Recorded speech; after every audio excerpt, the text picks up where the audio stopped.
There is a clay tablet sitting in a museum in Paris. It was found in the ruins of a city called Susa, in what is now southwestern Iran. The writing on it is not Sumerian. It is not Babylonian. It belongs to a script that scholars spent over a century trying to read. And only now, slowly and imperfectly, are beginning to hear parts of it. The person who pressed those marks into wet clay lived in one of the oldest civilizations on Earth, a civilization that survived Akkad and helped outlast its empire. That destroyed the Third Dynasty of Ur. That humbled Babylon and carried its most sacred monument eastward across the plain. That resisted Assyrian power for generations. That ran the financial machinery of Persia in its own language, long after the political world had changed beyond recognition. A civilization that existed, in one recognizable form or another, for nearly 3,000 years. If we count from the earliest cities of Susa to the last Elamite scribes working inside the Persian Empire, you have probably never heard of them. That is not an accident. It is not because they were small. It is not because they were weak. It is not because they failed. It is because history is told by the people with the best storytellers. And the Elamites pressed their story into clay in a script that no one could read. Until tonight, the story belonged to their enemies. Now it belongs to you.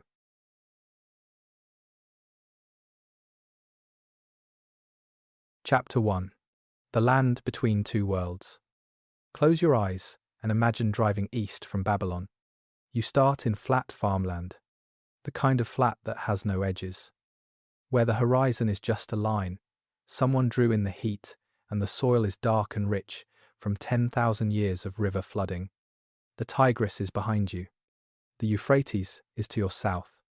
The land between them is the most famous piece of real estate in human history. And for good reason. It grows food. It builds cities. It produces civilizations. You drive for a day. The land is still flat. You drive for another day. Still flat. Still hot. Still the same dark alluvial soil that has been making Mesopotamia one of the most productive agricultural regions on Earth since before writing existed.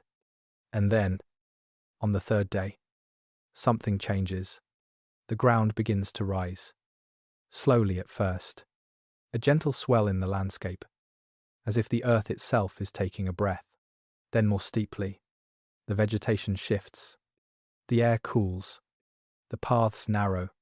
Within another day, you are climbing through passes where the winters are genuinely dangerous, and the rock beneath you is limestone and granite instead of river sediment. You are in the Zagros Mountains, and behind those mountains, rising further still toward the Iranian plateau, is a world that has almost nothing in common with the flat plain you left behind. This is where the Elamites lived. Not in the mountains alone. That is the first and most important thing to understand about them. The Elamites occupied both worlds simultaneously, and that double occupation was the source of everything that made them extraordinary. The lowland portion of their territory, which scholars today call Khuzestan, was a wide, fertile plain in what is now southwestern Iran. It sat at the eastern edge of the Mesopotamian world, similar enough to Babylonian territory that the two regions could trade and communicate and occasionally absorb each other without too much disruption. It grew grain. It supported cities. It connected Elam to the commercial networks of the ancient Near East. The highland portion was something else entirely. The Zagros Ranges and the Iranian plateau rising behind the lowlands were colder, harder, and fundamentally resistant to conquest. Not impossible to enter, but impossible to hold. The mountain valleys were refuges that no army ever cleaned out completely. The passes were controlled by people who had been living in them for generations and who knew every route and every place where a smaller force could make a larger one pay an unbearable price. And at the boundary between these two worlds sat Susa. Susa was not simply a city, it was a geographic argument.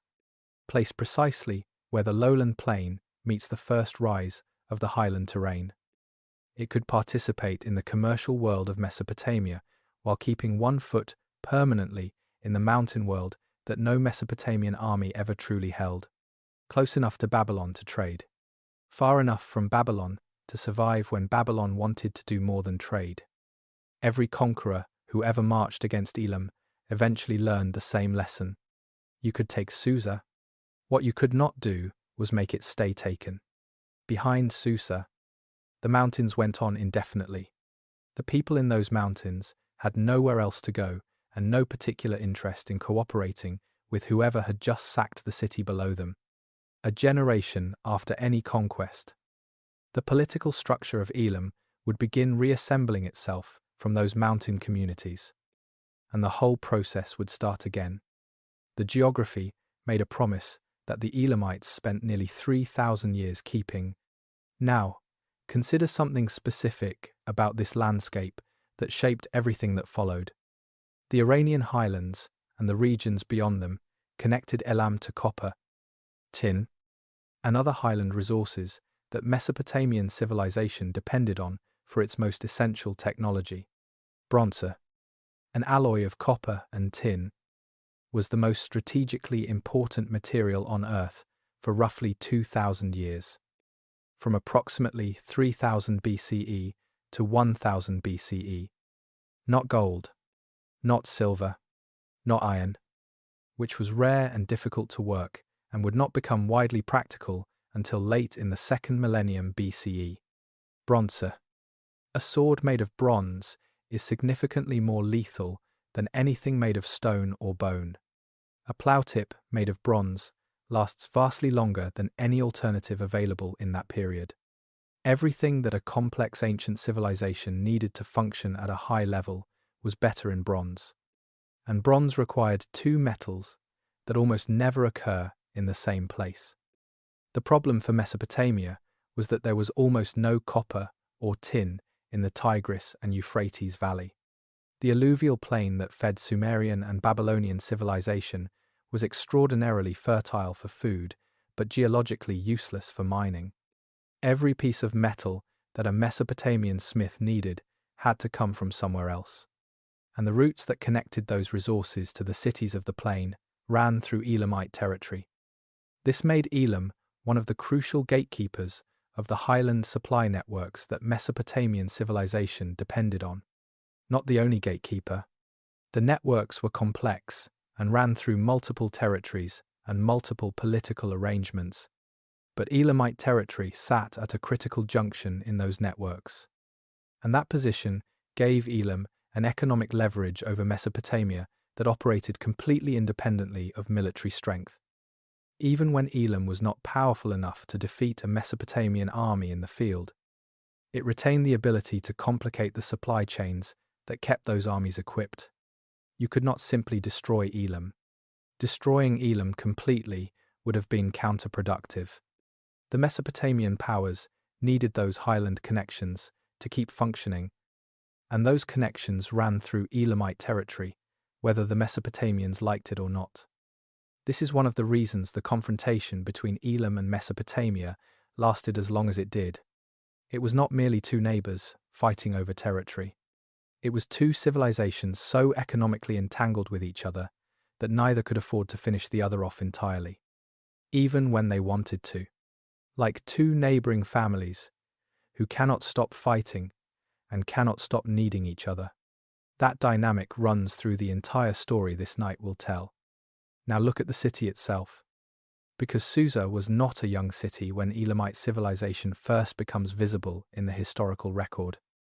Archaeological excavations at Susa, conducted in waves by French and then Iranian archaeologists from the 1880s to the present, have revealed continuous human occupation reaching back to approximately 7,000 BCE. That is 9,000 years ago. Rome would not be founded for another 6,500 of those years. The United States would not exist for another 8,900. The depth of that occupation matters because it means Susa was already an ancient city before the first Elamite kings left records that we can read. The civilization that produced those kings had centuries of accumulated history and cultural memory behind it before it becomes visible in our sources. It was already old when it first appears. What the earliest layers of Susa tell us, through the patient work of generations of archaeologists, is a community engaged in agriculture, craft production, trade, and ritual practices that required organized communal effort. The early temple precinct at Susa was one of the most substantial structures in the ancient world at the time of its construction. Communities build at that scale only when they have both the resources and the social organization to sustain large collective projects. Susa had both, very early. Now, let us correct a framing that shapes almost every account of the ancient Near East that most people have encountered. The Elamites are typically introduced, when they are introduced at all, as a secondary character in the story of Mesopotamia. The people on the margins, the troublemakers from the east, the force that periodically disrupted the main narrative before being pushed back to where they came from. That framing is not simply incomplete. It is wrong in a way that matters. Elam was not a footnote to Mesopotamia. It was a parallel civilization, developing alongside the great cultures of the Tigris and Euphrates Valley, shaped by different geography and different resources and different social structures, but fully as complex and fully as capable. The reason Elam appears as a secondary character in most histories is not because it was secondary. It is because the clay tablets that ended up in museums and that scholars spent the last 2 centuries learning to read were overwhelmingly Mesopotamian. The Sumerian king lists and the Babylonian annals and the Assyrian royal inscriptions preserved the Mesopotamian point of view with extraordinary completeness. The Elamite perspective survived only in fragments. In scripts, we are still working to understand. In objects whose full meaning we have not yet recovered. You are hearing about Elam through a filter built by the people who fought them. Keep that in mind. It will change how you hear everything that follows. There is one more thing about this landscape worth naming before we move into the history itself. The boundary between Elam and Mesopotamia was not a wall. It was a gradient, a slow transition from one kind of world to another, and people moved across it constantly. Merchants carrying highland goods exchanged them for grain and textiles from the plain.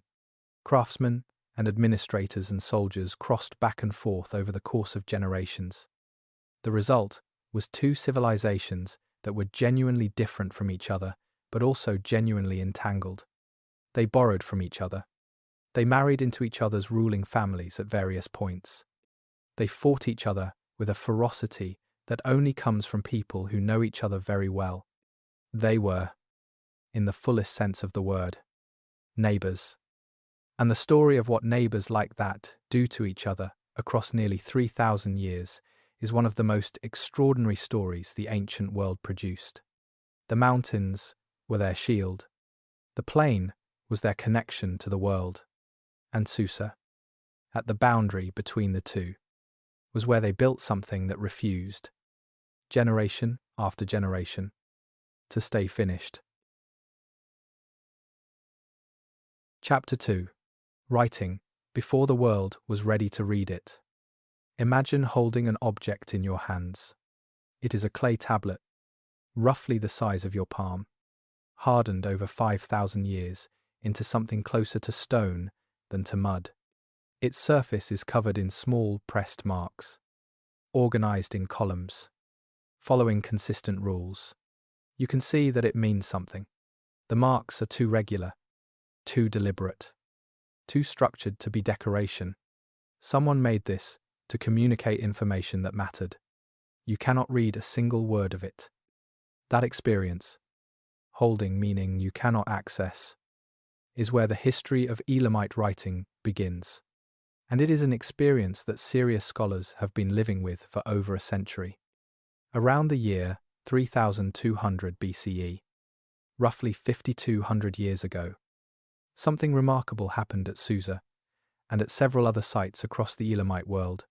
People began pressing marks into wet clay in a systematic way. Not random marks, not decorative patterns, organized, repeated symbols that appeared in consistent contexts, associated with administration, with trade, with the recording of quantities and transactions. This system is what scholars today call Proto-Elamite, and it is one of the oldest writing systems in the world. Hold that for a moment. Not the oldest. The oldest known writing appears to be the Sumerian pictographic script that emerged at approximately the same time in the Mesopotamian city of Ur. By most current scholarly estimates, the Proto-Elamite script and the early Sumerian script appear within a century or two of each other, which in historical terms is nearly simultaneous. This means that writing did not emerge in one place and spread outward. It emerged in at least two places more or less at once, with the Elamites developing their own approach to the same fundamental problem that the Sumerians were solving independently to their west. That problem was this: once a community grows large enough and complex enough, human memory is no longer sufficient to track everything that needs tracking. Who owes what to whom? How much grain is in which warehouse? How many workers were employed on which project during which season? Cities generate transactions at a volume that no unaided mind can reliably manage. Writing is the solution, a technology for extending human memory beyond the limits of any individual brain. And both the Sumerians and the Elamites arrived at it at approximately the same moment, because both were dealing with the same problem in cities of roughly similar complexity.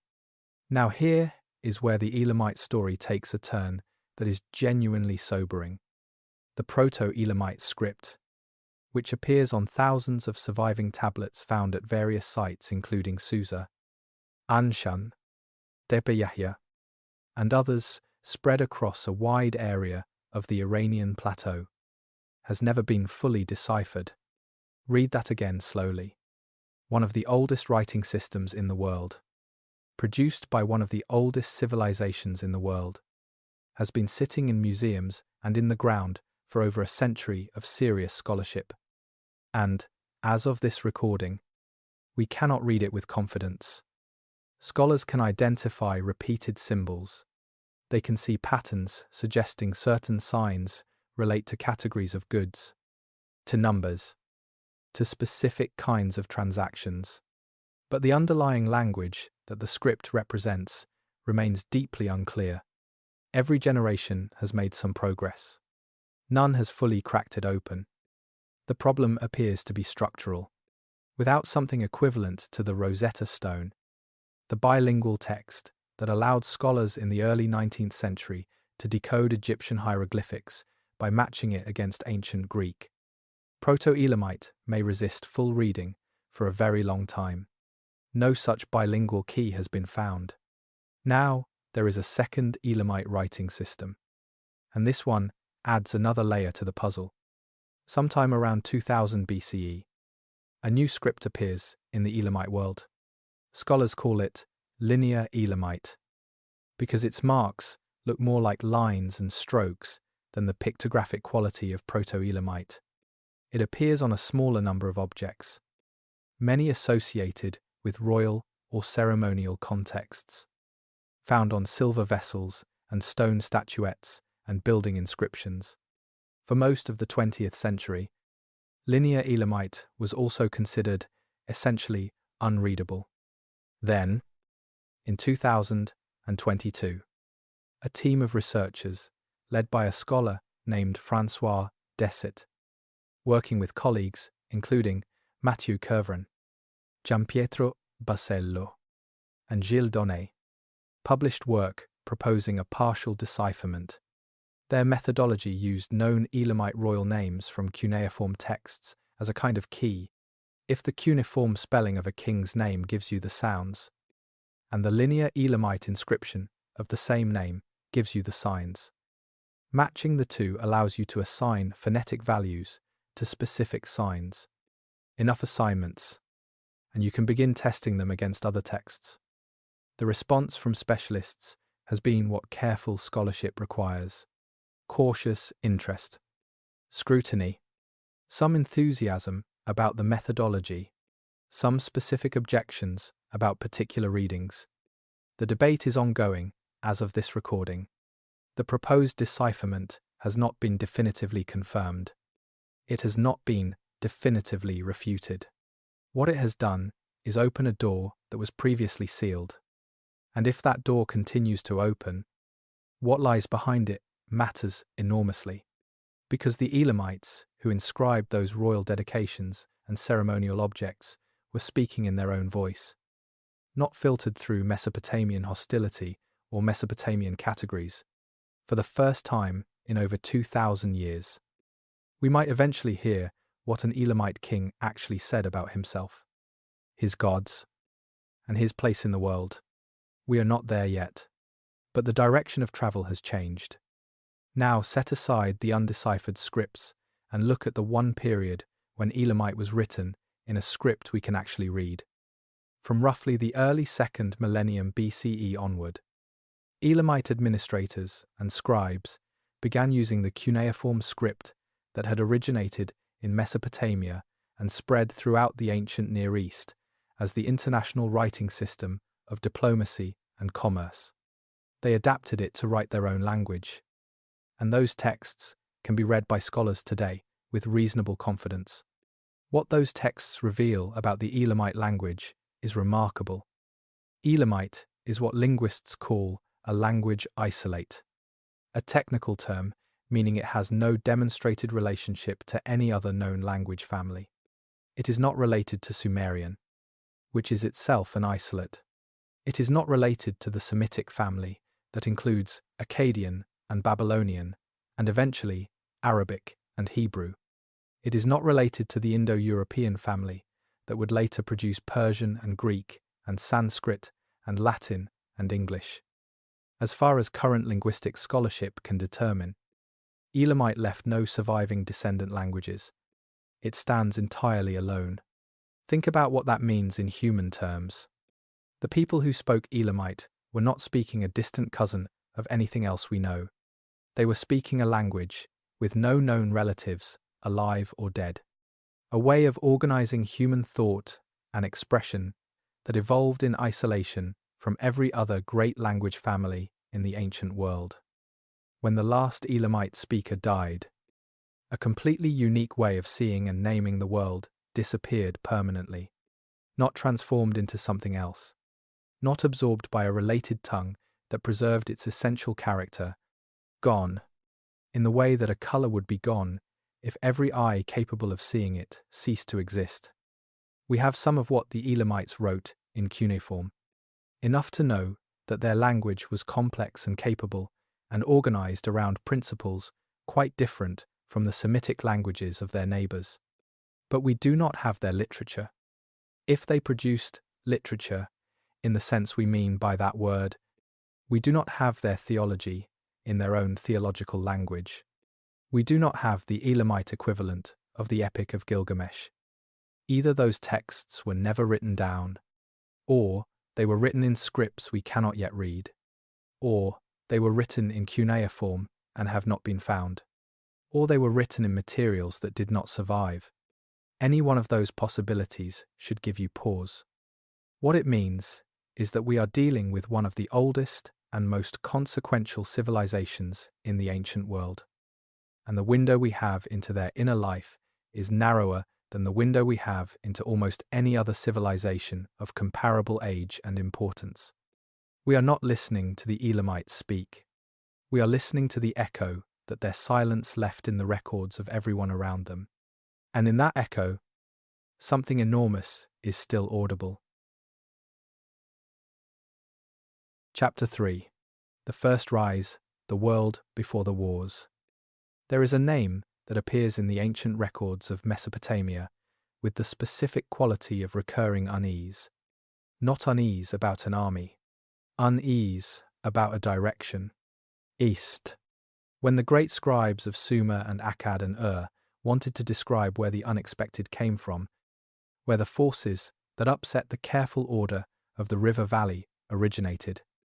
They pointed east, toward the mountains, toward the world that did not operate by the same rules as the flat plain. But here is what those scribes did not record, because it was not in their interest to record it. The world to their east was not simply a source of trouble. It was a source of everything they needed to build the civilization they were so proud of. Consider a specific object, a sword, freshly cast, sitting in a Sumerian armorer's workshop around 2500 BCE. It is bronze. It is harder and sharper than anything the army's enemies are likely to carry. It represents the technological edge that keeps the city safe. Every piece of metal in that sword traveled hundreds of kilometers to reach this workshop. The copper came from highland sources. The tin came from even further, from the regions beyond the Iranian plateau, through networks of traders and intermediaries that wound through mountain passes and river valleys across an enormous distance. Those networks ran through Elamite territory. This is the economic fact underneath the entire relationship between Elam and Mesopotamia. Not simply that Elam was hard to conquer militarily, that Elam was economically indispensable to the civilizations that wanted to conquer it. The Iranian highlands and the regions beyond them connected Elam to copper, tin, and other highland resources that Mesopotamian civilization depended on for its most essential technology. You could fight Elam. You could not afford to destroy it. Now look at what the archaeological record tells us about Elam during this early period. The picture is of a society operating at a level of organizational complexity that surprises people encountering it for the first time. The site of Susa shows monumental architecture from the 4th and 3rd millennia BCE, large structures that required organized labor and administrative coordination to build and maintain. The distribution of Proto-Elamite tablets across a wide geographic area, from Susa in the west to sites several hundred kilometers east on the Iranian plateau, suggests not a single isolated city, but a network of connected administrative centers. That network covered an area larger than modern Italy. Here is a specific detail that reveals the true character of the early Elamite-Mesopotamian relationship. In the Sumerian city of Uruk, one of the earliest and most important cities in the Mesopotamian world, archaeologists have found evidence of what appears to be a trading colony or administrative outpost established in the Elamite lowlands near Susa. This phenomenon, which scholars call the Uruk expansion, involved the establishment of Uruk-style outposts at various sites, apparently to facilitate trade and resource access. What this means is that even in the very earliest period of urban civilization, before the wars that would come to define the relationship, Mesopotamia and Elam were already in commercial contact. Sumerian merchants and administrators were establishing a presence in Elamite territory. Elamite communities were participating in networks centered on Uruk. That Uruk presence did not last indefinitely. At some point, probably around 3100 BCE by most scholarly estimates, the Uruk-style outposts were abandoned or replaced. Scholars continue to debate the interpretation of this development, but the episode establishes something that shapes everything that follows. From the very beginning, these two civilizations were not simply at war. They were in business together. The fighting that came later was the fighting of people who knew each other's value and could not agree on the terms. Now look at the internal structure of the early Elamite political world, because it will explain something that no military analysis can explain on its own. The Elamite approach to political authority was distinctive, and it remained characteristic throughout their history. Rather than organizing power around a single supreme king in the way Mesopotamian monarchy typically did, Elam distributed authority among a cluster of related figures, a senior king at Susa holding the highest title. Below him, a kind of crown prince or co-ruler. Below that, the governors of the major regions, each position held by related individuals, each succession moving figures upward through defined steps. This system had a quality that is easy to mistake for weakness, but is better understood as resilience. When a conqueror imposed himself on Susa and took the title of senior king, he typically replaced the figure at the apex, while the rest of the system continued operating. The regional governors, the temple administrations, the commercial networks kept functioning because they were not entirely dependent on any single person at the center. The conqueror who thought he had incorporated Elam because he had taken Susa discovered, often within a generation, that he had captured the summit while the roots remained entirely intact. Every Mesopotamian power that ever tried to permanently subjugate Elam learned this lesson, and the learning, repeated again and again across 20 centuries, is what we turn to now. Chapter 4. The enemy who would not stay defeated. There is a pattern in Elamite history that every serious student of the ancient Near East eventually notices, and that most popular histories never quite name directly. A great Mesopotamian power rises. It campaigns against Elam, or at least claims victory over it.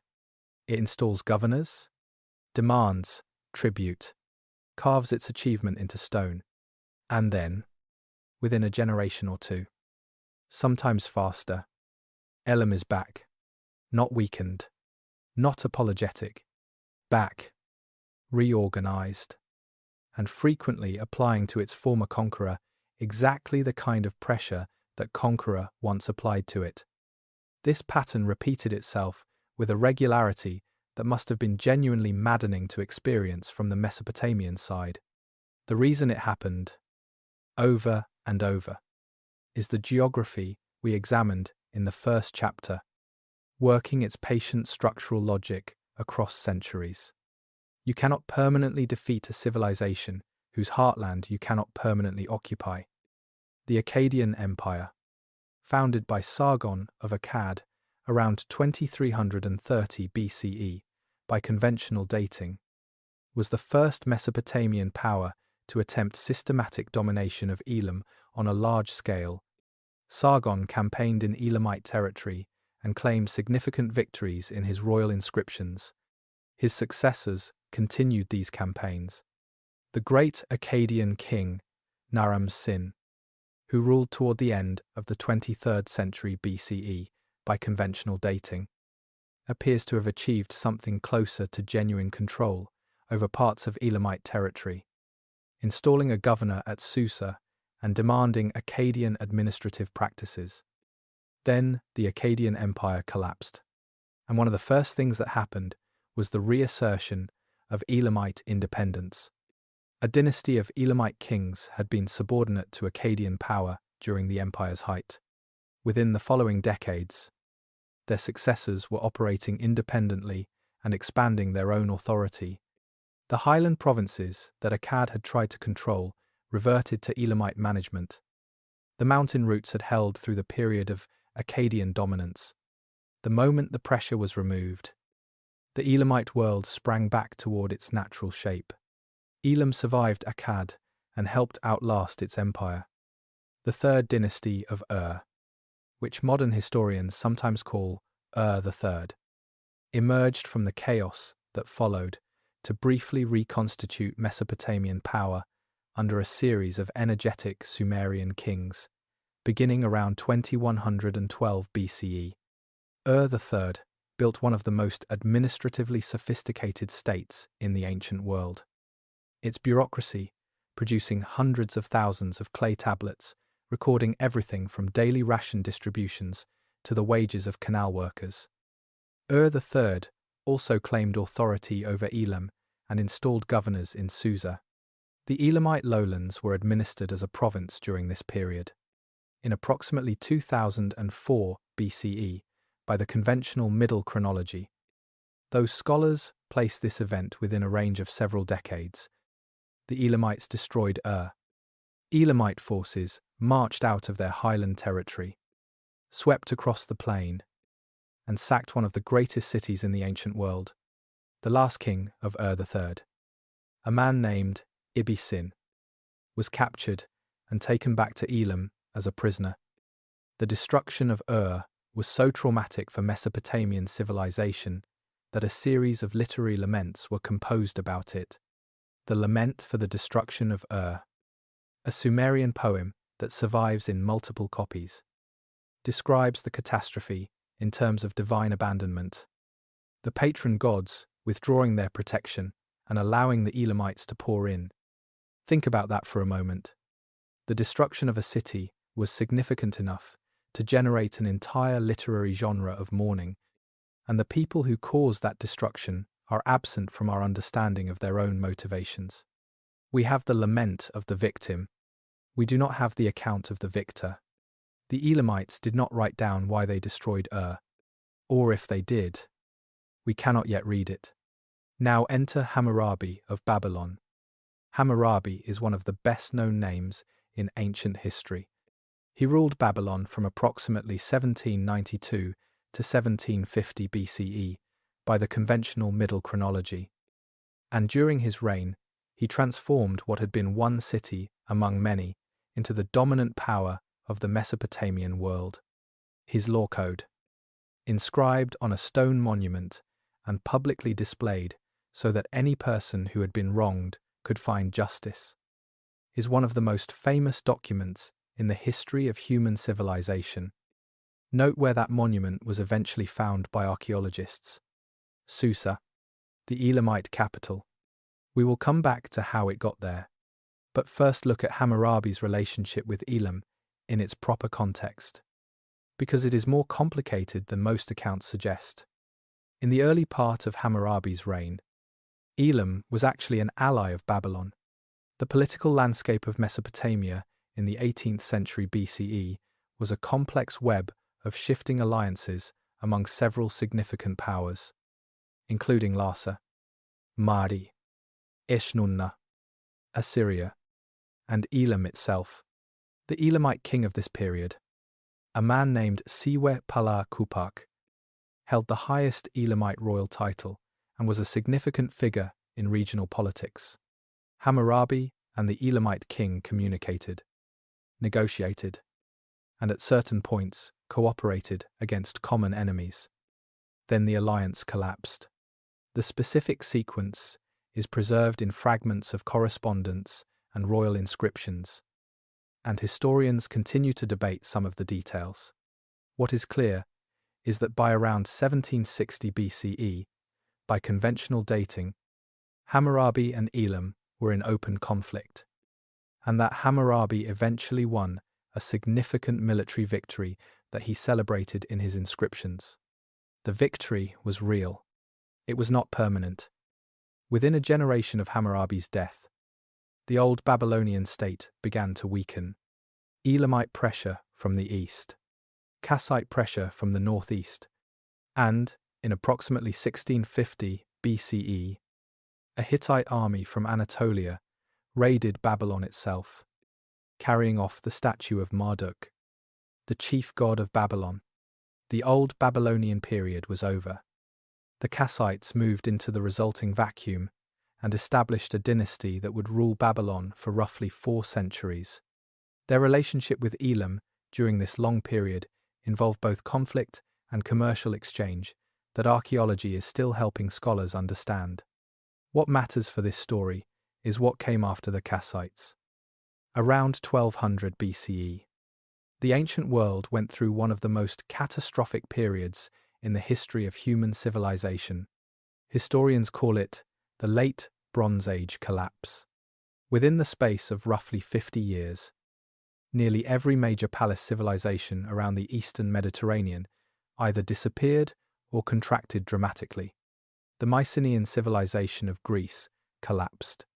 The Hittite Empire disintegrated. Egyptian power contracted severely. Dozens of cities were burned and abandoned and never rebuilt. The Kassite dynasty at Babylon did not survive this period, and this is the moment when one of the most extraordinary figures in Elamite history steps into the story. His name was Shutrukid. He came to power at a moment when both the Kassite state and the broader structure of Bronze Age international relations were under severe stress. He recognized the opportunity this created with a strategic clarity that is genuinely impressive across 4,000 years of distance. He did not simply raid Mesopotamia, he decided to reshape it. Chapter 5. The Greatest Heist in the Ancient World. Picture a procession moving through the streets of Susa. Not soldiers returning from a raid with whatever they could carry. Something different. A deliberate, organized, almost ceremonial transport of objects selected with specific intent. Stone monuments that weighed tons, moved on rollers by teams of workers across the lowland plain in the heat of a Mesopotamian summer. Bronze statues representing the accumulated divine prestige of civilizations 2,000 years old. Royal steles, inscribed with the achievements of kings long dead, lifted from the public squares where they had stood for centuries and carried east toward the mountains. At the center of all of it, watching, is the Elamite king. He knew exactly what he was doing. Shutrukid came to power as the late Bronze Age collapse was unfolding across the eastern Mediterranean. The great palace civilizations were failing. The Kassite dynasty in Babylon was weakening under pressure from multiple directions. Assyrian power was growing in the north. And to the east, a generation of Elamite rulers was watching with the attention of people who had been paying close attention to Mesopotamian politics for a very long time. Shutrukid moved. The campaign he launched into Mesopotamia was not opportunistic looting. It was planned with strategic care. He moved first against the cities of the Diyala region, the area north of Babylon, where Mesopotamian and Elamite influences had long overlapped, securing his northern flank before advancing further south, then into the Babylonian heartland itself. The Kassite king Zababa-Shuma-Iddina faced him and lost. The Elamites took the city, and then Shutrukid walked through the temples and the palaces and the public spaces of one of the greatest cities in the Mesopotamian world. And he selected. The Stele of Hammurabi was the most famous of his choices, but far from the only one. His own inscriptions, written in cuneiform and therefore readable by scholars today, list a series of objects taken from various Mesopotamian cities, victory steles from Akkadian kings, divine statues from city temples, royal monuments representing the accumulated prestige of 2,000 years of Mesopotamian civilization. On the Stele of Hammurabi itself, he had an inscription added in the Elamite language. It identifies him as a great king, beloved of the god in Shushinak, and dedicates the stele to the temple at Susa. This inscription is one of the most important details in the entire Elamite historical record, because it tells us that Shutrukid was not simply stealing valuable objects. He was performing a theological operation. In Mesopotamian religious thought, the well-being of a city was intimately connected to the physical presence of its divine patron. A statue of a god was not merely a representation. It was understood as a dwelling place for divine presence, a point of contact between the human and divine worlds. When a city's divine statue was removed, the theological implication was that the god had abandoned the city. By carrying the monuments and the divine statues of Babylonian civilization to Susa and dedicating them to the Elamite god in Shushinak, Shutrukid was making a claim that went far beyond military victory. The divine favor that had supported Babylon now resided in Elam. The power had moved east. The center of the world had shifted. His son continued the campaign, eventually capturing the last Kassite king and bringing him back to Elam. The Kassite dynasty was finished. Then came an act that went further than anything his father had done. He took the statue of Marduk. Marduk was not simply the chief deity of Babylon.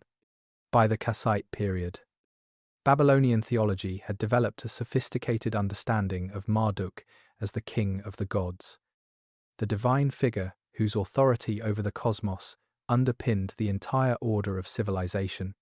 His annual festival, the Akitu festival, was the most important religious event in the Babylonian calendar. His temple, the Esagila, was one of the most impressive religious structures in the ancient world. Without the Marduk statue, the Akitu festival could not be properly celebrated. The theological machinery of Babylonian civilization was disrupted at its most fundamental level. The statue would remain in Elam for decades. Now stop and measure what the Elamites under the Shutrukid kings had actually accomplished. At the peak of their power, they controlled Mesopotamia. The cities that had defined civilization in the ancient world for 2,000 years were either under Elamite authority or paying tribute to Elamite kings. The monuments representing the accumulated prestige of Babylonian civilization sat in Susa, one of the most powerful states in the ancient Near East. For a brief generation, had its capital not on the Euphrates, but at the foot of the Zagros Mountains. Now look at what those years of achievement left behind in Susa itself. Because the city that received all these monuments was already a city of genuine cultural accomplishment. Elamite craftsmen of this period were producing objects that deserve more attention than they typically receive. The bronze statue known as Napir-Asu, now in the Louvre in Paris, was made during the Middle Elamite period. It depicts an Elamite queen in a formal standing pose, cast in solid bronze. By some estimates, approximately 1,750 kilograms, though estimates vary across sources. The weight of this statue was extraordinary for the casting methods of the period. The solid bronze casting of a life-size human figure was genuinely at the frontier of what ancient metallurgists could accomplish. But the aesthetic quality matters as much as the technical achievement. The statue is not Mesopotamian in its style.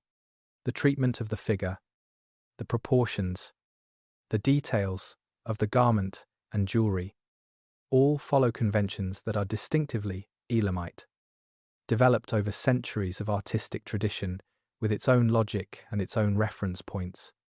This is not an imitation of Babylonian or Akkadian art.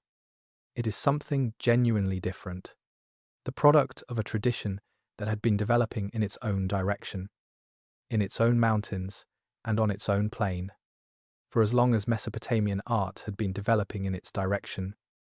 What ended the Shutrukid ascendancy was a combination of internal succession pressures and the recovery of Babylonian power under a new dynasty.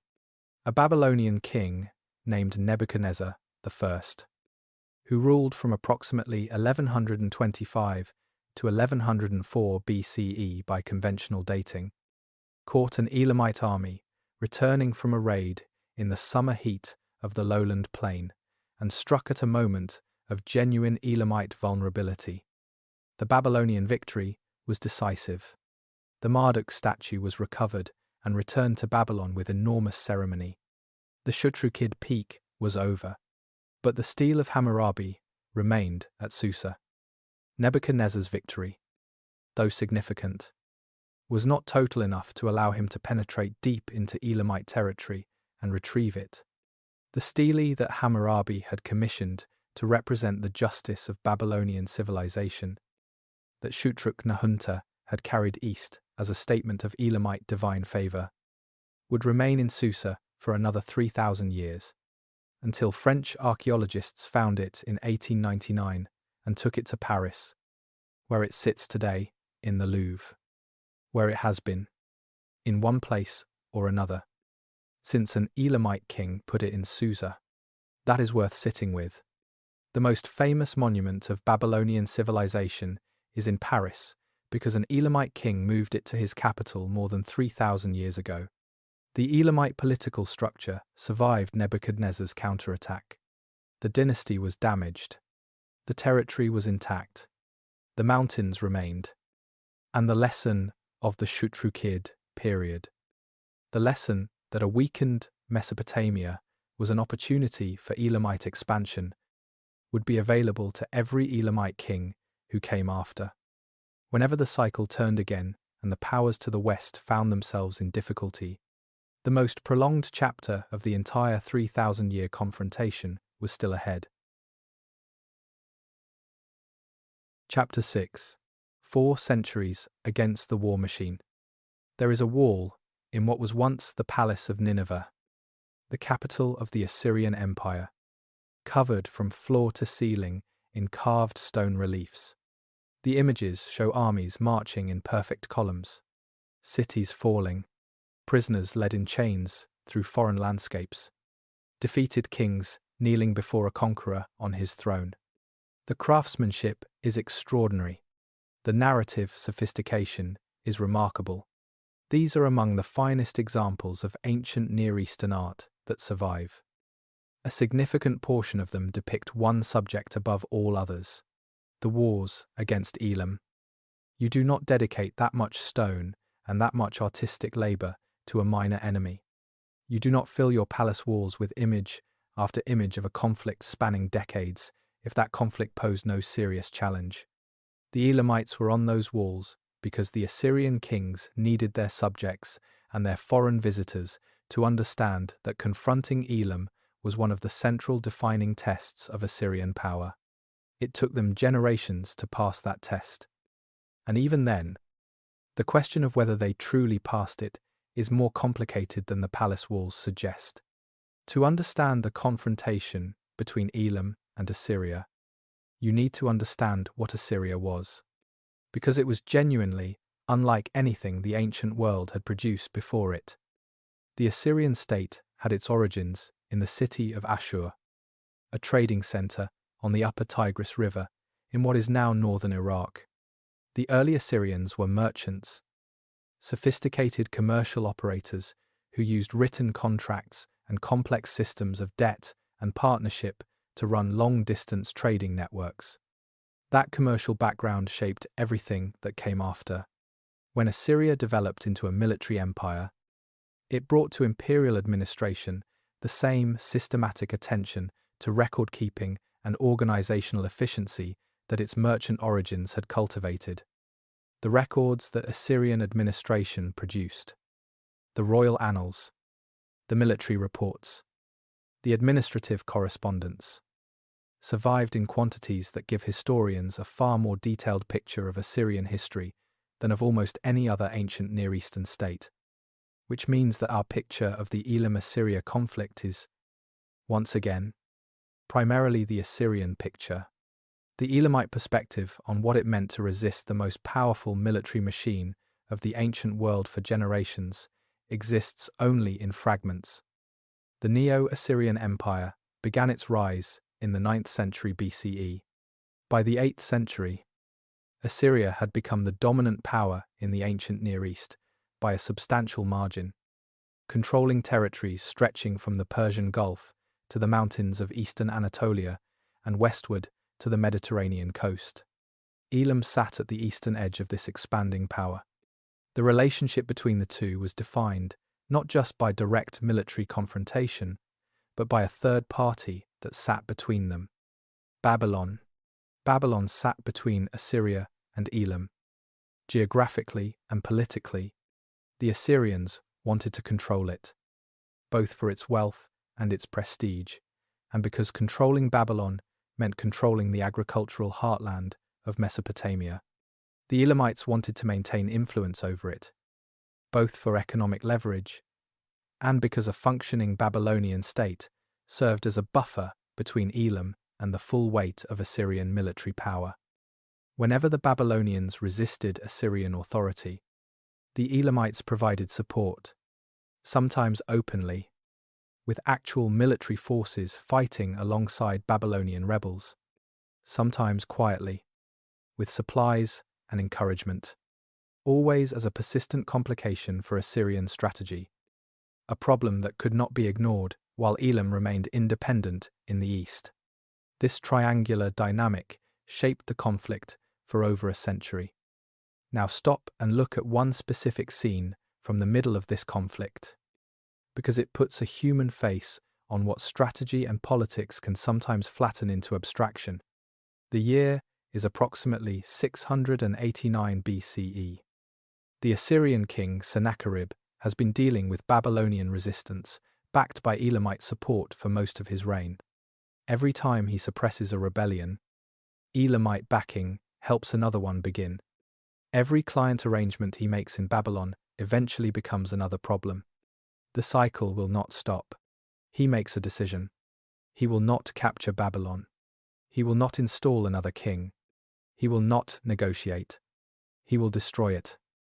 The accounts of what followed, preserved in Sennacherib's own royal inscriptions and in later Babylonian sources, describe the demolition of the temples, the flooding of parts of the city using diverted canal water, the carrying off of the statue of Marduk for the second time in Babylonian history. The act shocked the ancient world in a way that is difficult to fully convey. Babylon was not merely a city. It was the theological center of Mesopotamian civilization, a place whose sacred character every Mesopotamian ruler for 2,000 years had recognized and claimed to protect. Sennacherib announced by this act that he was done with that tradition entirely. That is not the action of a power managing a minor nuisance on its eastern frontier. That is the action of a power that has been genuinely tested by a persistent rival for decades and has finally responded with maximum force. The confrontation with Elam continued under Sennacherib's successors and reached its climax under his grandson Ashurbanipal, who ruled from 668 to approximately 627 BCE, and who is, in many respects, the most consequential figure in the entire history of this conflict. Ashurbanipal was remarkable for reasons that go beyond his military campaigns. His inscriptions suggest genuine literacy in an era when that was unusual for kings.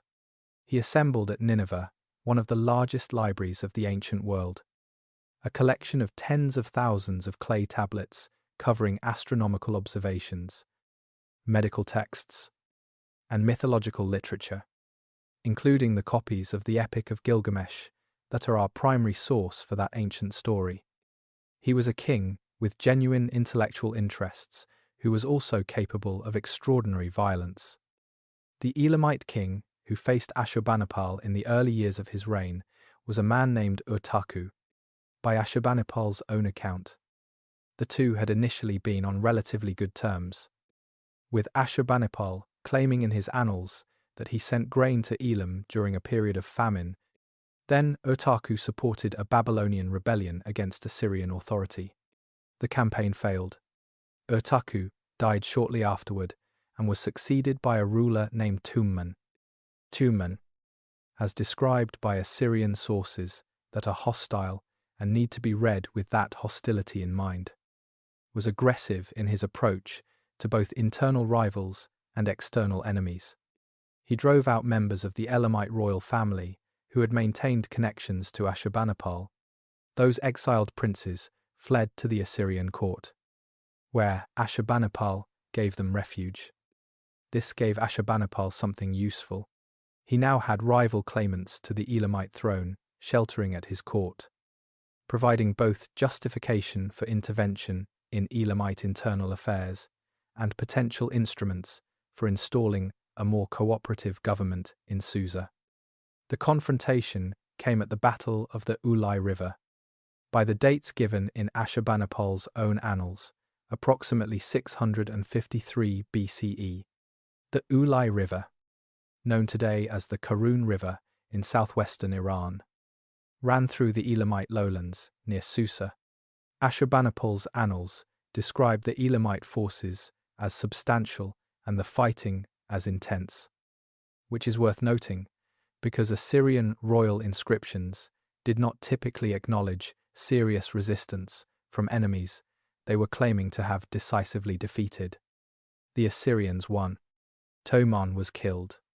The palace reliefs at Nineveh show the fate of the Elamite king in graphic detail. His head eventually displayed before Ashurbanipal as he dined in his garden, a scene depicted in one of the most famous images from the ancient Near East. Ashurbanipal installed one of the exiled Elamite princes as king of Elam. He installed another in a different part of Elamite territory. The strategy was a divided and dependent Elam, ruled by kings who owed their positions to Assyrian support.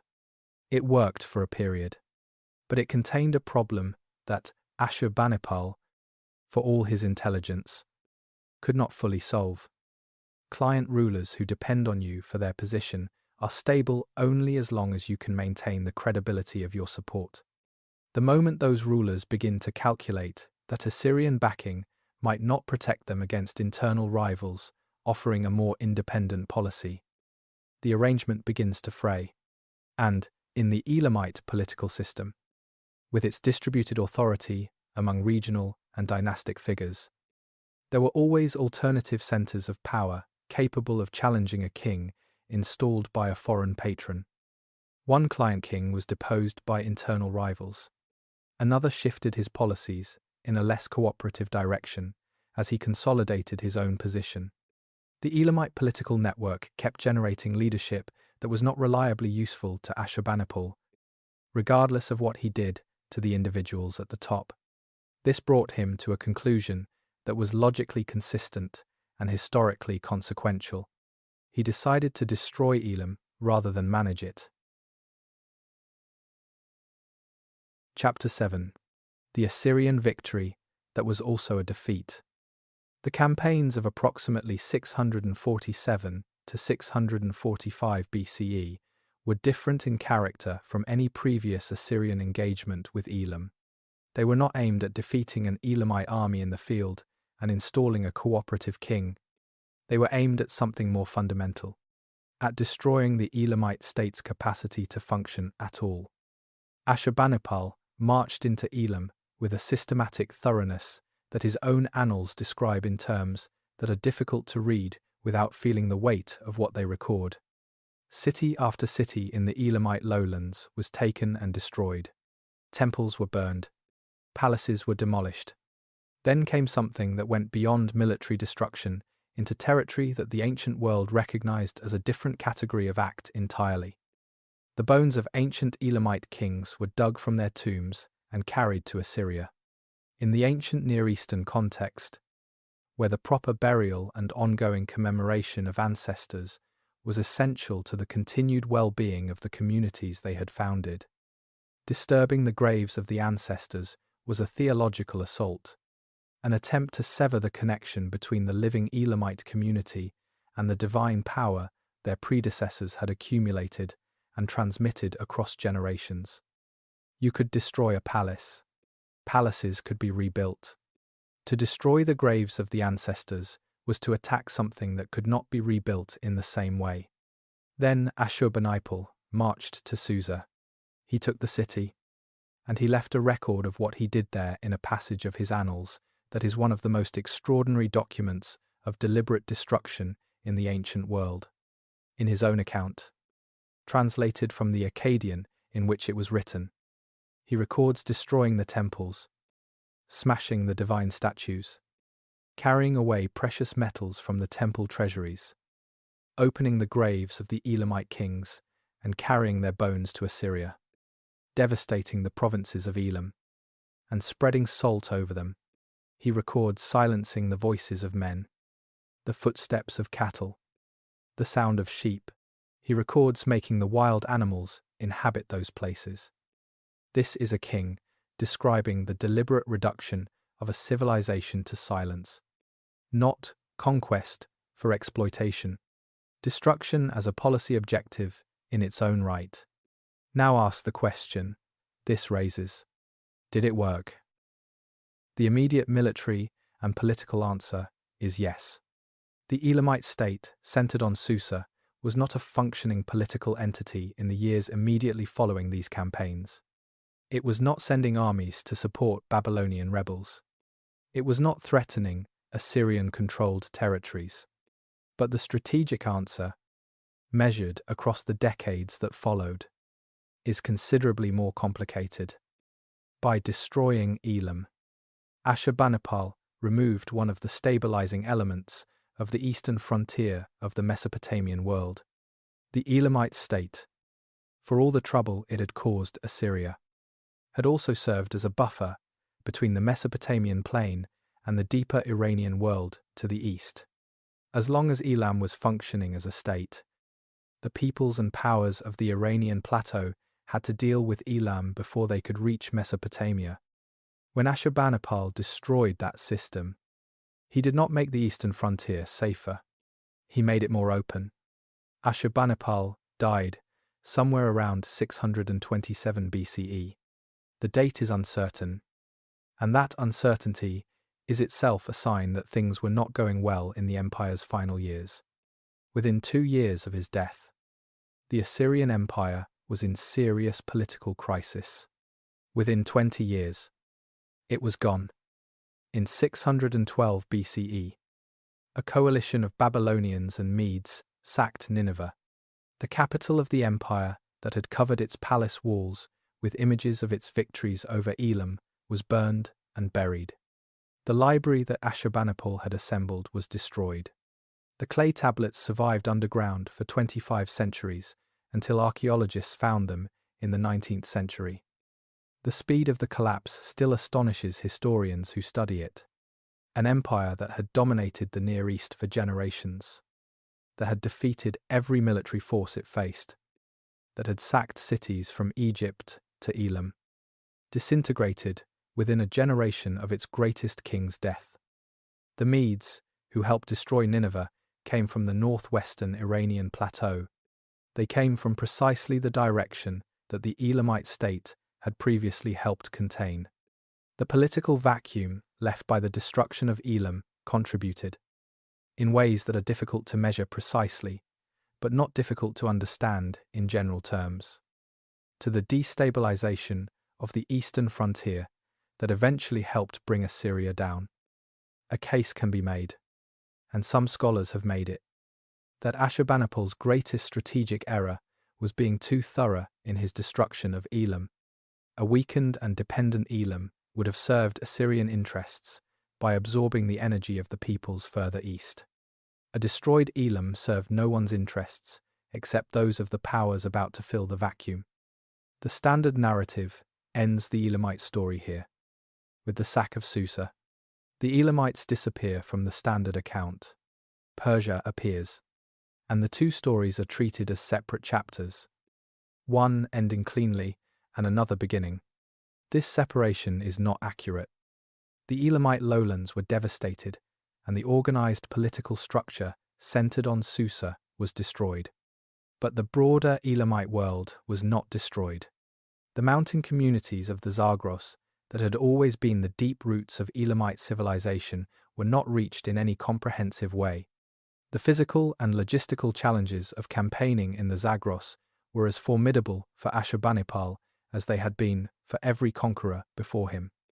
The people were still there. The accumulated institutional knowledge of how to govern a complex state in this geography was still there. The Elamite administrative tradition, the scribal practices and record-keeping conventions and bureaucratic procedures that had been developing for nearly 3,000 years, was still held in the minds and hands of people who had not been killed or scattered. And to the east, on the Iranian plateau, something was rising that had been in close contact with the Elamite world for generations. An Iranian people from the region of Fars, in southwestern Iran, had been clients of the Elamite state. They had spent generations absorbing Elamite administrative and cultural practices through sustained contact. They spoke a different language and followed different customs.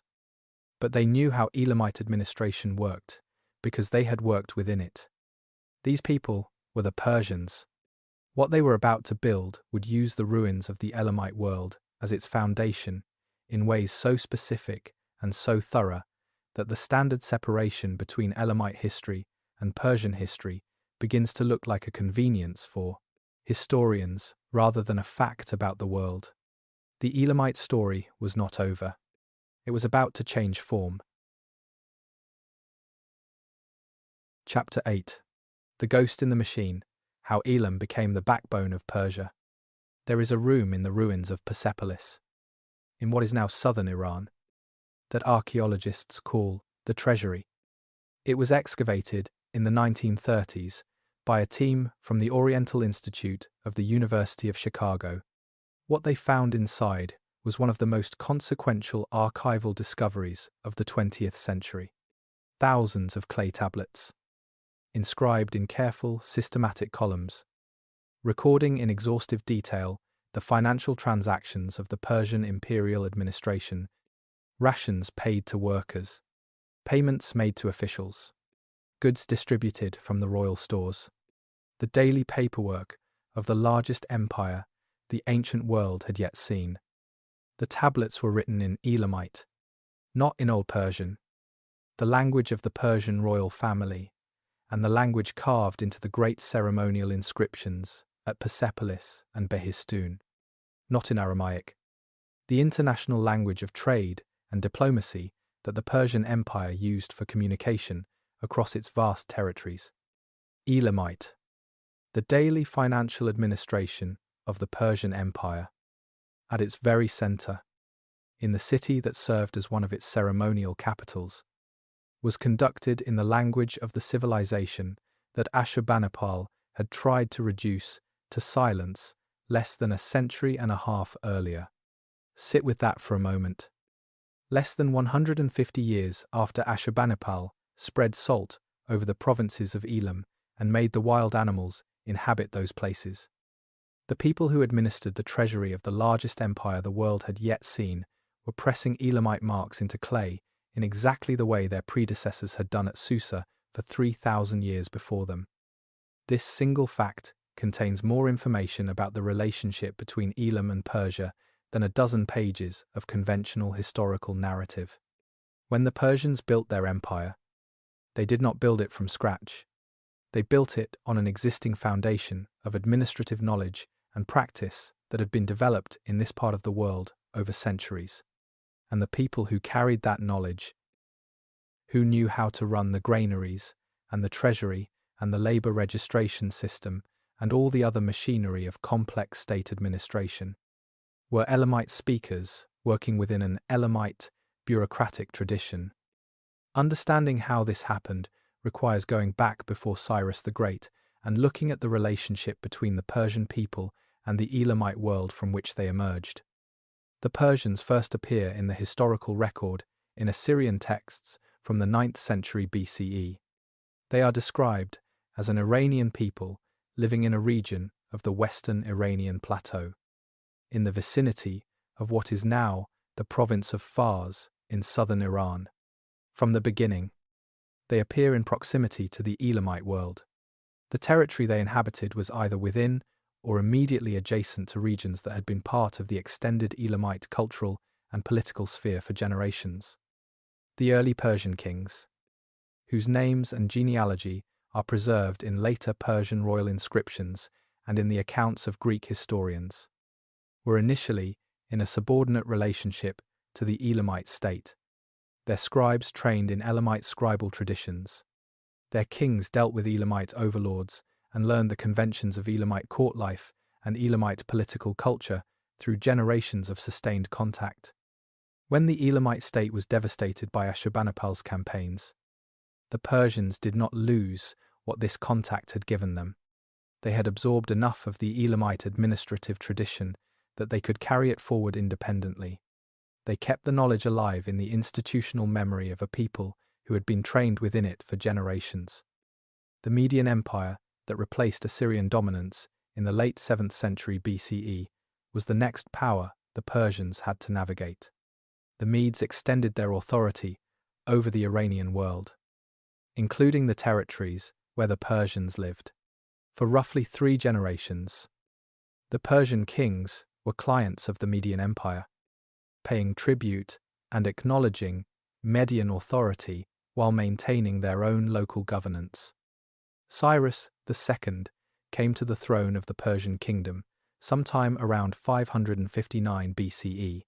He inherited a kingdom that was competent and organized, that had been absorbing and adapting the administrative traditions of both the Elamite and Median worlds, and that was positioned in one of the most strategically significant parts of the southwestern Iranian plateau.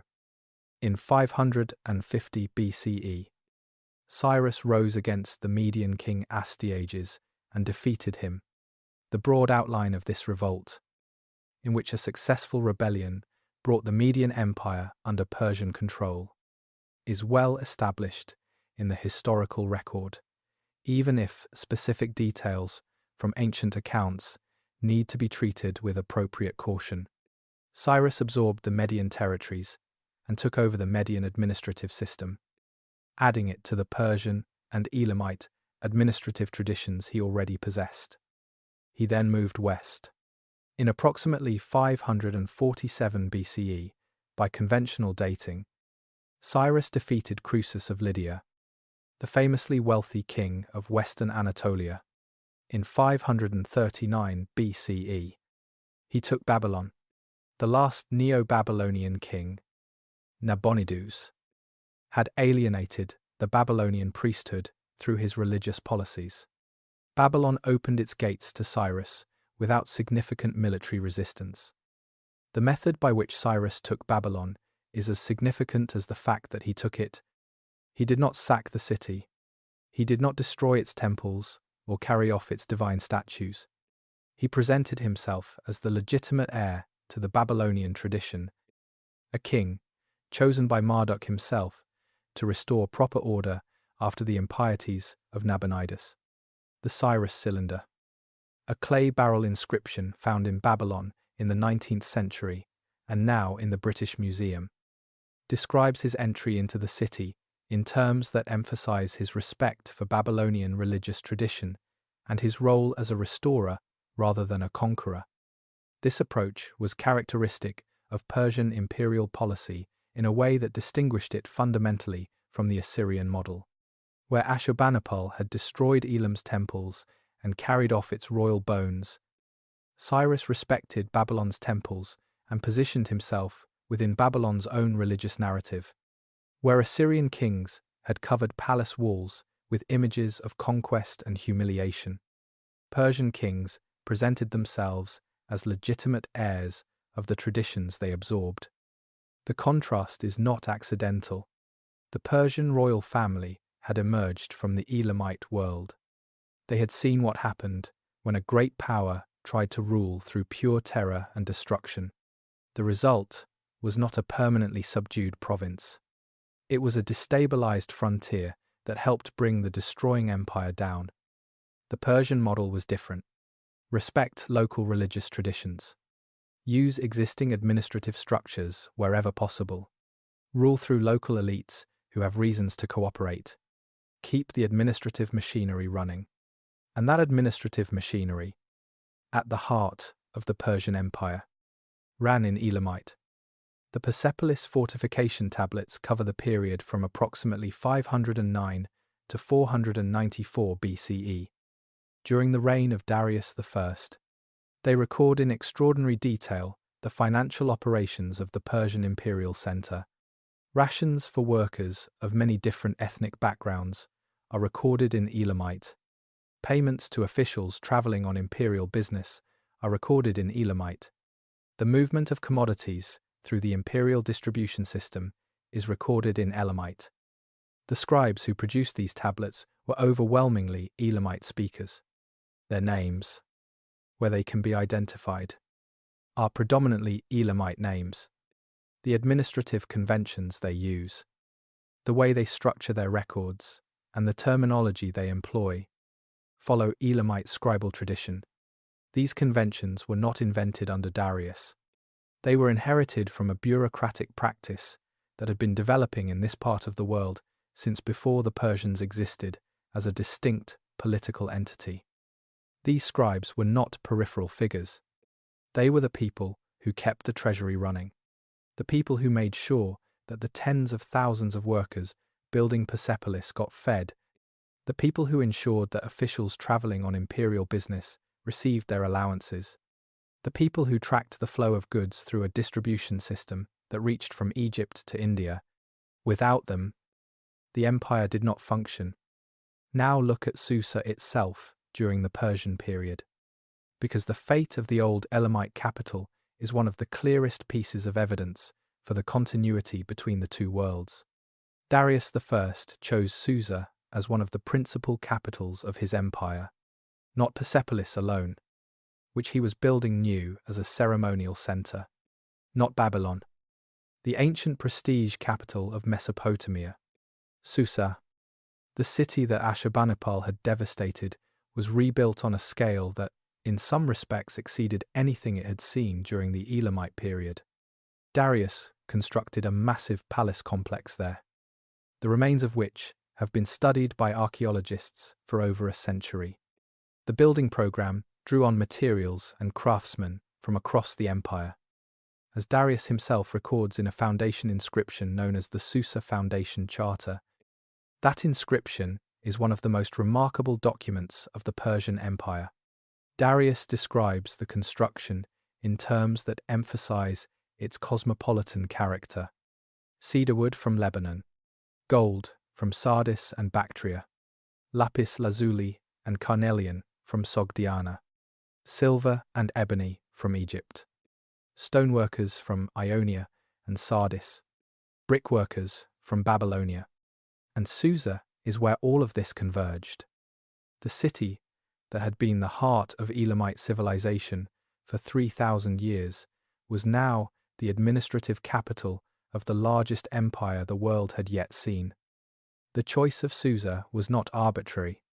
It was geographically convenient, sitting at the junction of highland and lowland worlds in exactly the same position that had made it the center of Elamite power for millennia. But it was also a statement about continuity.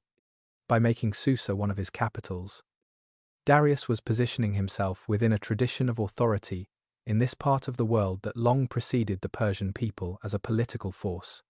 He was claiming the Elamite inheritance, the Elamite scribes who continued working at Susa in his service, maintaining their administrative records in their own language within the context of Persian imperial authority, were the living embodiment of that inheritance. The standard narrative treats the Elamite story as ending with Ashurbanipal's campaigns. The Persepolis tablets tell a different story. They tell a story in which the Elamite administrative tradition was not ended by Assyrian military power, but survived, adapted, and found a new institutional home. The people who carried that tradition were not passive recipients of Persian authority. They were active contributors to Persian imperial capability, providing the institutional knowledge and administrative skill that made the empire function at its center. Something that was genuinely Elamite was still alive inside the largest empire of the ancient world had yet seen, pressing marks into clay, running the numbers, keeping the records that made civilization possible. That is not a defeated civilization. That is a civilization that found a way to continue. Chapter 9. Why History Forgot. Elam, a lesson in power and memory. There is a question that sits underneath everything in this story, and it is time to ask it directly. Why do you not know about the Elamites? Not in the sense of why you personally missed them in school, though that is part of it. In the deeper sense of why a civilization that survived Akkad and helped outlast its empire, that destroyed Ur, that humbled Babylon and carried its most sacred monument eastward, that resisted Assyrian power for generations and provided the administrative backbone of the largest empire the world had yet seen, occupies, perhaps, a paragraph in most survey histories of the ancient world, if it appears at all. The answer has 3 layers, and each one matters. Begin with the most fundamental fact. The Elamites did not write their own history in a form we can read. The Proto-Elamite script remains largely undeciphered. Linear Elamite has only recently begun to yield partial readings, and that decipherment remains the subject of active, scholarly debate. The cuneiform texts that Elamite scribes produced in later periods are readable, but they are overwhelmingly administrative. They record rations and payments and labor allocations. They do not record narratives of military campaigns, theological treatises, or the kind of self-glorifying royal inscriptions that Mesopotamian kings produced in abundance. Consider what the Assyrian king Ashurbanipal left behind at Nineveh. Tens of thousands of clay tablets, literary texts, mythological narratives, astronomical records, medical texts, and the famous copies of the Epic of Gilgamesh. He also left palace walls covered with detailed carved narratives of his campaigns, including his wars against Elam. The Elamite perspective on those same events is almost entirely absent from the historical record. What did it feel like to be on the receiving end of Ashurbanipal's campaigns? What did the Elamites understand themselves to be defending? What did they believe about the gods and the justice or injustice of what was happening to them? We do not know, because they did not write it down in a form we can read. Or, if they did, it has not been found. This asymmetry reflects a genuine difference in how the two civilizations chose to use writing. The Mesopotamian civilizations used writing extensively for self-representation. Royal inscriptions celebrated victories and attributed them to divine favor. Literary texts encoded cultural values in forms designed to be preserved and transmitted. Writing was a tool for constructing and preserving a particular image of a civilization and its place in the cosmic order. The Elamites appear to have used writing primarily for administration, for keeping track of things, for managing the complex economic transactions of a state running granaries and workshops and tribute systems across a wide geographic area. Writing was a tool for getting things done. This difference had a consequence the Elamites could not have fully anticipated. When their political structures were disrupted and their cities were sacked and their scribal traditions were absorbed into other administrative systems, the self-representations that might have preserved their story for future generations simply did not exist in sufficient quantity or quality to survive independently. Now add the second layer. The people who wrote about Elam from the outside had specific reasons to frame their accounts in specific ways.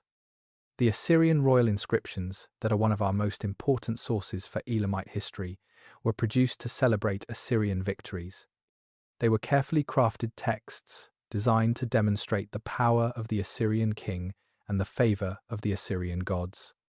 In this context, the Elamites appear primarily as enemies whose defeat demonstrates Assyrian greatness.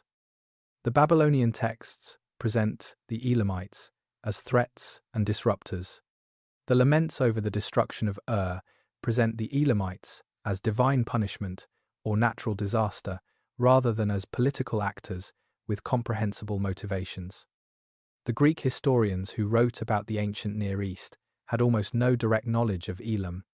Herodotus, whose account of Persian history is one of the most important sources for the period when Elam was being absorbed into the Persian Empire, barely mentions the Elamites at all. The civilization that provided the administrative backbone of Persian imperial power is largely invisible in his narrative. The cumulative effect of all these framings is that Elam was almost never seen by the people who wrote about it as something interesting and valuable in its own right. It was an obstacle, a threat, a geographic term, a category in a genealogical list. The complexity of what Elam actually was, the nearly 3,000-year civilization with its own language and its own gods and its own political innovations and its own artistic traditions, was not something that fit the needs of the people doing the describing, and so it was not described. Now add the third layer, the modern history of scholarship on the ancient Near East. When European scholars began seriously studying the ancient Middle East in the 19th century, their attention was drawn first and most powerfully to the civilizations they could read. The decipherment of cuneiform in the mid-19th century opened up the Mesopotamian world with extraordinary speed. The texts that poured out of excavations at Nineveh and Babylon and Ur told stories that were immediately compelling, both because of their intrinsic interest and because they connected to the biblical world that European scholars cared about deeply. Elam was part of this excavation effort. French archaeologists began excavating Susa in the 1880s and continued for decades, producing an extraordinary collection of material, now housed primarily in the Louvre. The Stele of Hammurabi came from Susa. The bronze statue of Napirasu came from Susa. Thousands of tablets and cylinder seals and architectural elements came from Susa. But the scholarly attention these finds attracted was shaped by what scholars could already read and what frameworks they were working within. The Mesopotamian texts that came from Susa, texts in Babylonian and Akkadian that had been part of collections seized by Elamite kings during their campaigns, attracted immediate attention because they fit into the larger narrative of Mesopotamian civilization. Scholars were constructing. The object that received the most sustained attention from the Susa excavations was the Stele of Hammurabi, a Babylonian object that happened to be in an Elamite city. The Elamite context in which it was found was treated as less important than the Babylonian content it contained. The result was a pattern of scholarly attention that systematically privileged the Mesopotamian dimensions of the Susa finds over the Elamite dimensions, not through bad intentions, through the natural limitations of scholars working with the tools they had and within the frameworks those tools made possible. Pull back and look at the broader pattern. Every historical tradition that exists is the result of choices. Choices about what to write down and what to leave unwritten. Choices about which archives to preserve and which to let decay. Choices about which excavations to fund and which research questions to pursue. Those choices are never neutral. They reflect the interests and priorities and power structures of the people making them, and they systematically favor civilizations that used writing extensively for self-representation, that produced texts in scripts later scholars could read, that connected to the cultural and religious traditions that shaped the interests of those scholars. Elam failed to meet these criteria in multiple ways simultaneously. The result is a civilization of nearly 3,000 years that most educated people in the modern world have never heard of. This should trouble you, not in the sense of making you feel guilty for not knowing about Elam, but in the sense of making you aware that the picture of the ancient world that most of us carry is not a picture of what actually existed. It is a picture of what the available evidence and the priorities of those who studied it made visible. The Elamites left enough behind that we know something extraordinary was there. That knowledge, incomplete and fragmentary as it is, matters, because the alternative is a history of the world that mistakes the record of the powerful for the totality of what existed. Chapter 10. Gods, Queens, and the world they actually lived in. We have spent 9 chapters following the Elamites through empires and battles and political cycles stretching across nearly 3,000 years. Now, stop, because there is a question that matters as much as any of the political history, and it deserves its own space in this story. Who were these people? Not as a military force, not as a political entity, not as an administrative tradition. As human beings, what did they believe about the world they inhabited? What did they ask their gods when things went badly? What did they name their children? And why? Begin with what we know most clearly: the divine world of the Elamites. At the center of that divine world stood a deity whose name was Inshushinak. Inshushinak was the patron god of Susa, the divine protector of the city that served as the heart of Elamite civilization for most of its history.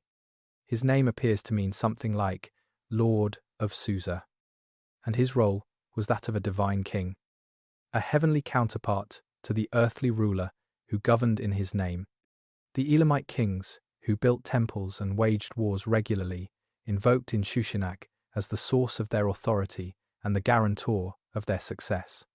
His name appears in royal inscription after royal inscription, generation after generation, across the entire span of the Elamite period.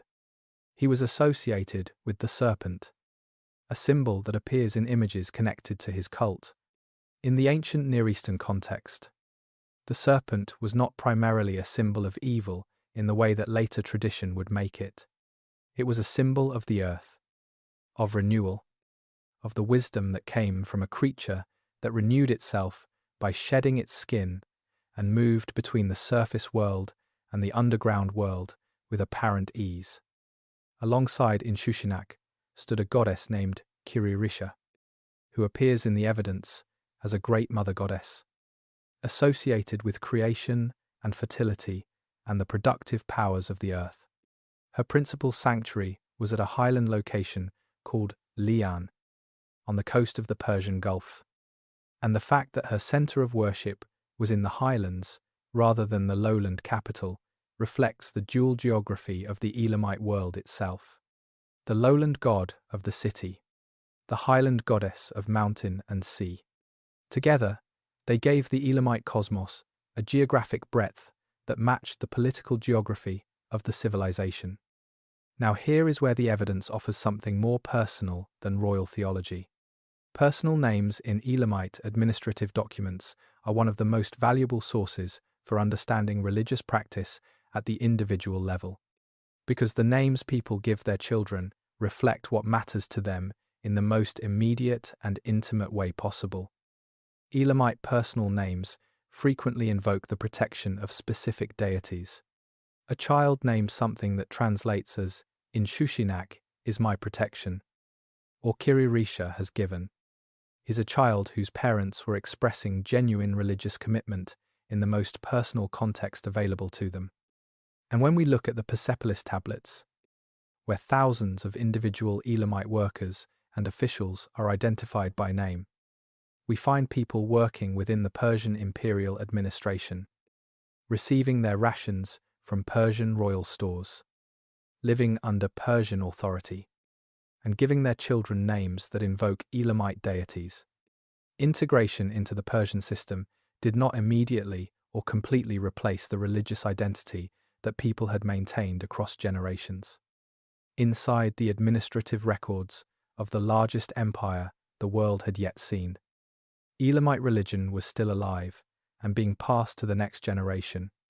Now turn to the role of women in Elamite society, because it is one of the areas where the Elamite world shows characteristics genuinely distinctive in the ancient Near Eastern context. The most famous woman in Elamite history is the queen whose bronze statue stands today in the Louvre, Napir-Asu, wife of the builder king Untash-Napirisha, who ruled in the 14th century BCE. The statue that commemorates her is a statement in itself, a life-size bronze portrait of a queen, cast in solid metal at extraordinary expense, is not something a society produces for a figure who is merely decorative. It is something a society produces for a figure who matters. The inscription on the statue asks the gods to bless her and preserve the statue, invoking divine protection in language that suggests the statue was itself a ritual object with genuine religious significance, not simply a portrait, a point of contact between the queen and the divine world. More broadly, the Elamite evidence suggests a society in which women of the elite class exercised real authority in specific domains. Women appear in Elamite administrative texts as property owners and as economic agents engaging in transactions. The Elamite succession system involved a principle of inheritance that passed through women in certain circumstances. The right to the throne could be transmitted through the female line in ways that gave queens and royal mothers a political significance that was not purely ceremonial. This is not a matriarchal society in any simple sense. The rulers were men. The military commanders were men. But the role of women in transmitting political legitimacy and in exercising authority within specific domains was real and recognized in ways that distinguished Elamite practice from some neighboring cultures. Now come away from the elite world of queens and divine statues and try to see the world that most Elamites actually inhabited. Based on what the administrative records and archaeological evidence allow us to reconstruct, here is something close to what an ordinary day in Susa during a period of prosperity might have looked like. An Elamite scribe of the Sukulma period, known to us only by the marks he left in the clay. You would have woken before dawn in a house of mud brick, with walls thick enough to hold the cool of the previous night against the rising heat of the day. The smell of bread baking was already in the air. Outside, the sound of the city was beginning. The slow accumulation of voices and footsteps and the movement of animals that meant another day of commerce and labor had started. His work involved the careful pressing of marks into clay, the recording of transactions and allocations and movements of goods that kept the temple economy functioning. Without him, nothing got tracked. Without tracking, nothing got distributed fairly. Without fair distribution, the whole system that held the city together began to fray. He was not a hero of any narrative that survived. He was someone who showed up every day and did the work that civilization requires. His children played in the streets with other children, some from families that had been in Susa for generations, some from highland communities who had come down to the city seeking work or trade. They learned each other's words. They grew up knowing that the world was wider than any single community. At the end of the day, when the heat had finally begun to relent and the shadows were long, he made an offering at the shrine near his house. A small thing, a handful of grain, perhaps, or a pour of oil, something to maintain the relationship with the divine world that the Elamite religious tradition understood as requiring constant attention and constant acknowledgement. He did not think of himself as a character in a historical narrative. He thought of himself as someone who had bread to buy and work to finish and children to feed. He was exactly right. Now look at the art this world produced, because it is one of the most direct windows we have into how Elamite civilization understood itself. The bronze statue of Napi-Asu stands in the Louvre with the patient authority of something that has survived 4,000 years and is not particularly concerned about the 21st century. The cylinder seals of the Elamite world. Small carved stone cylinders rolled across wet clay to produce a personal mark. Show in miniature the visual vocabulary of an artistic tradition that developed over centuries in conversation with, but distinctly different from the Mesopotamian tradition. And at the site of Choga Zanbil, the ziggurat that Untash-Napirisha built in the 14th century BCE as a new religious capital dedicated to Inshushinak. The physical scale of Elamite architectural ambition is still visible in the landscape of modern Iran. The ziggurat rises from the desert plain in stages. Its mud brick mass, enduring 4,000 years after the workers who built it packed their tools and went home. It is one of the best preserved ancient structures in the world, a UNESCO World Heritage Site. And it stands not as a ruin in the usual sense, but as a presence.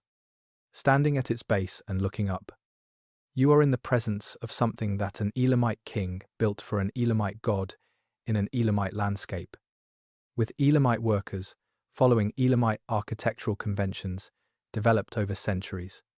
The world that produced it was not waiting to be noticed by someone else. It was complete in itself. Chapter 11. What remains and what is still being found. Come back to the clay tablet in the museum in Paris. The person who made it pressed those marks into wet clay with a precision that tells you something. They were not rushing. They were not uncertain about what they were doing. They had been trained in a tradition that had been developing for centuries before them, and they applied that training with the care of someone who understood that the record they were creating had to be accurate, to be useful. They could not have known that what they made would sit in the ground for thousands of years and then travel to a museum in a world they could not have imagined. They just did the work. Now look at what survives of the world they lived in. The site of ancient Susa sits near the modern Iranian city of Shush, in the province of Khuzestan. It is one of the longest continuously occupied archaeological sites in the world, with stratified layers of human occupation reaching back nearly 7,000 years. The most visible structure at the site today is a castle-like building constructed in the late 19th century by the French Archaeological Mission as their operational base. It sits on what was once the Acropolis of ancient Susa, where the most important temples and palaces of the Elamite world once stood. Below and around it, the archaeological remains extend over a very large area. Much of it remains unexcavated. The work of understanding what Susa was and what it contained is genuinely ongoing, interrupted by political circumstances that have, at various points, limited international scholarly access to the site, but never stopped the work of Iranian archaeologists who have continued excavating and studying the material. What has already been found represents an extraordinary cross-section of human history.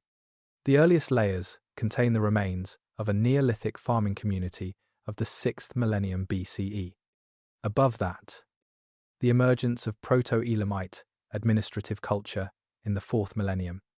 Above that, the successive phases of Elamite political history, Middle Elamite palaces and temples, and the Mesopotamian monuments that Elamite kings brought home from their campaigns.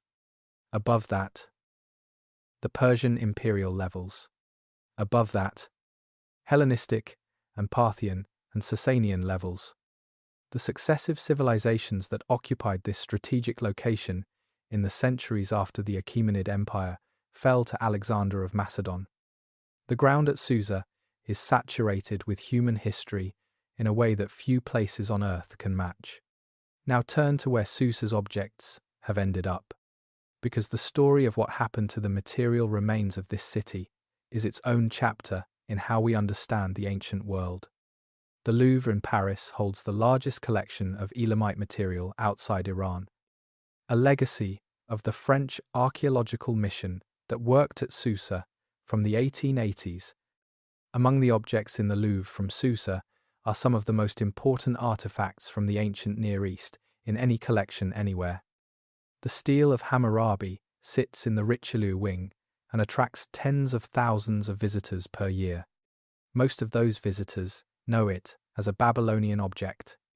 Very few know that it was found in an Elamite city, that it had been sitting in Susa for over 3,000 years before French archaeologists removed it, that the inscription added by the Elamite king dedicating it to the god Inshushinak is part of its history as much as Hammurabi's laws are. The bronze statue of Napirasu stands nearby in its case, with the patient authority of something that has outlasted everything that seemed more permanent. The technical achievement it represents is immediately legible to any visitor who looks at it.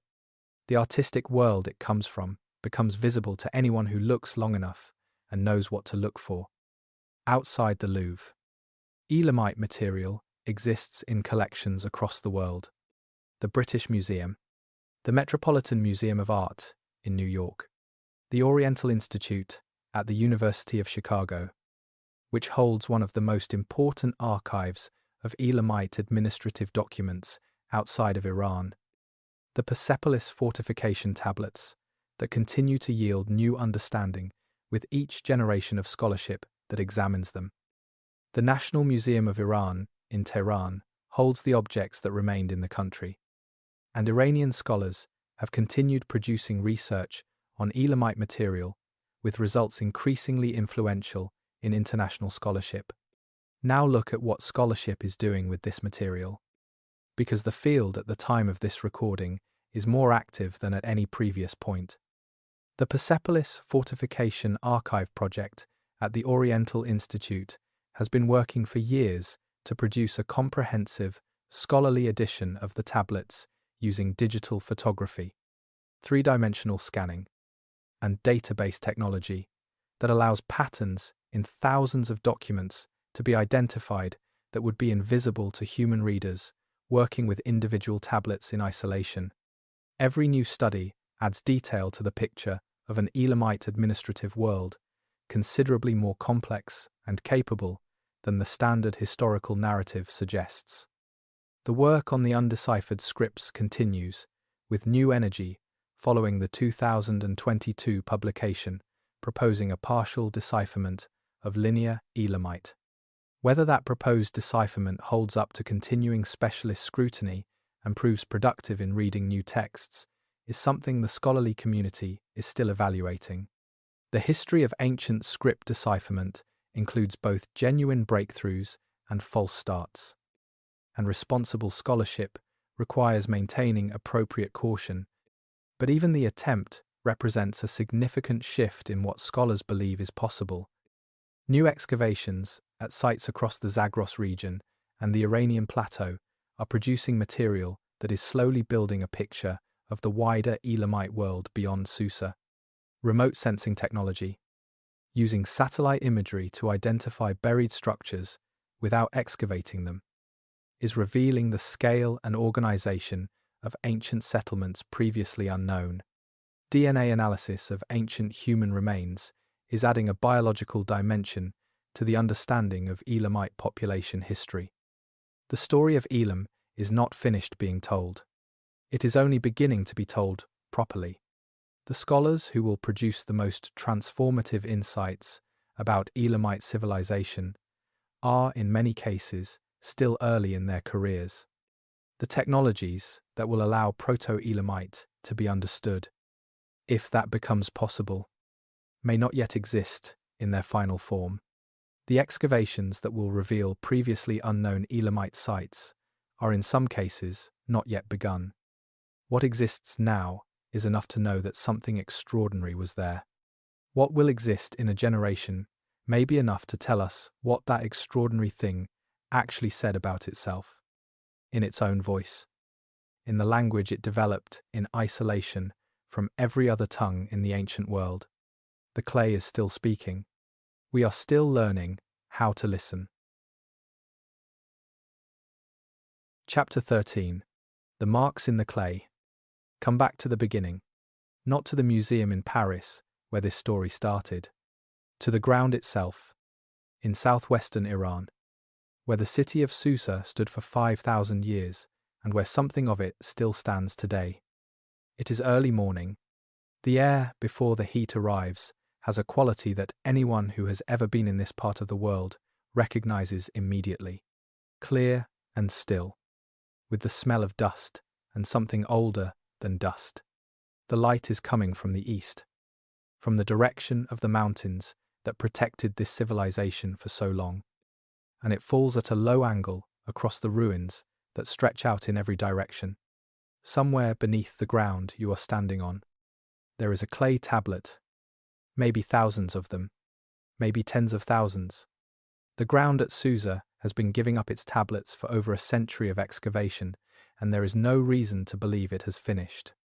Every shovel of earth removed contains the potential to reveal something new, something pressed into wet clay by a person whose name we do not know, in a language we are still learning to hear. That person had a life. They woke up in the morning with the same concerns that people wake up with everywhere. Whether there was enough food, whether the children were well, whether the work they had to do that day would be done well enough. They believed in gods whose names we have partially recovered and whose full theology we may never fully know. They lived in a city that was already ancient when they were born, that had been standing in this location for longer than most civilizations had existed anywhere. They did their work. They pressed their marks into clay with the precision of someone who had been trained in a tradition going back centuries before them. They recorded what needed to be recorded. They maintained the administrative machinery that made a complex civilization function. And when they were finished, the tablet was set aside and dried and stored in the archive, where it would eventually be buried under the collapse of the civilization around it, and would sit in the dark for thousands of years until someone came and found it. They could not have known any of that. They were just working. Now think about what this civilization actually was. Across the nearly 3,000 years that separate its earliest visible traces from its final absorption into the Persian administrative world, it was not a civilization of military triumph in the conventional sense. The Elamites won battles and lost battles in roughly the proportions that any civilization operating in the ancient Near East for 3,000 years would be expected to win and lose. They were not uniquely powerful in the military sense. They were uniquely resilient in the structural sense. What they were, in the end, was something simpler and more fundamental than military dominance. They were a civilization that found a way to remain itself across an extraordinary length of time and an extraordinary range of pressures. When Sumer came for it, it survived. When Akkad came for it survived Akkad and helped outlast its empire. When the Third Dynasty of Ur tried to administer it as a province, it waited and then reasserted itself and then destroyed Ur. When Babylon came for it fought back and eventually humbled Babylon and carried its most sacred monument home to its own capital. When Assyria came for it, with the most systematic military apparatus the ancient world had produced, it resisted for generations and outlasted the empire that tried to destroy it. And when Persia came for it did not fight at all. It adapted. It found a new institutional context for its most valuable knowledge, and it kept working, pressing marks into clay in the language it had always used, inside the administrative structure of the civilization that had replaced it politically. That is the Elamite story. Not a story of triumph in the conventional sense. A story of persistence across conditions that would have ended any civilization with shallower roots. The mountains made persistence possible. The administrative tradition made it productive. The people who chose, generation after generation, to keep being Elamite in whatever form was available to them, made it real. Now look at what we are left with. The Stele of Hammurabi stands in the Louvre in Paris, carrying on its surface the inscription that Shutrukid added over 3,000 years ago. The Elamite king announcing to the god in Shutrukid that this monument now belonged to Susa. Most people who read Hammurabi's laws do not know the inscription is there. Most people who learn about the stele do not know it was found in an Elamite city. The Elamite layer of its history is present but invisible. The way the Elamite contribution to the ancient world is generally present but invisible. The bronze statue of Napirasu stands nearby, extending her hand in a gesture of prayer toward a divine world that has been silent for 2.5 millennia. She is made of a material chosen precisely because it would last. Whoever commissioned her understood that things made in bronze outlive the people who make them and the civilizations that make them possible. The ziggurat of Chogha Zanbil rises from the desert plain of southwestern Iran, visible from a long distance, its mud brick layers enduring 4,000 years of weather and neglect and the indifference of every civilization that rose and fell around it. It is still there, the same structure, in the same place, built by Untash Napirisha for the god Inshushinak in the 14th century BCE. The Persepolis tablets are in research archives at the Oriental Institute in Chicago and in the National Museum of Iran in Tehran, and scholars are still studying them, still finding in their careful Elamite columns new details about how the Persian Empire actually functioned and who actually kept it running. And somewhere beneath the ground at Susa, and beneath the ground at Anshan, and beneath the ground at sites across the Zagros highlands that have not yet been fully excavated, more tablets are waiting, more marks pressed into clay by people who were just doing their work, more pieces of a story that is still being assembled. The civilization that survived Akkad and helped outlast its empire, that destroyed Ur, that humbled Babylon, that resisted Assyrian power for generations, that ran the financial machinery of Persia in its own language, did not leave behind the kind of legacy that fills museums with, obviously, Elamite artifacts and fills classrooms with, obviously, Elamite history. It left behind something quieter and in some ways more durable than any of those things. It left behind its marks in the clay, pressed carefully, in a language that stood alone in the world, by people whose names we are still learning, whose gods we are still coming to understand, whose script we are still learning to read. Those marks are still speaking, after 30 centuries, in fragments and approximations, through the patient work of scholars who have dedicated their careers to listening. The voice of the civilization that everyone forgot is beginning to be heard again. Not fully, not yet, but enough to know that it was extraordinary, enough to know that it was there, and enough to know that the silence it received was not the silence it deserved. The clay is still speaking. We are still learning how to listen.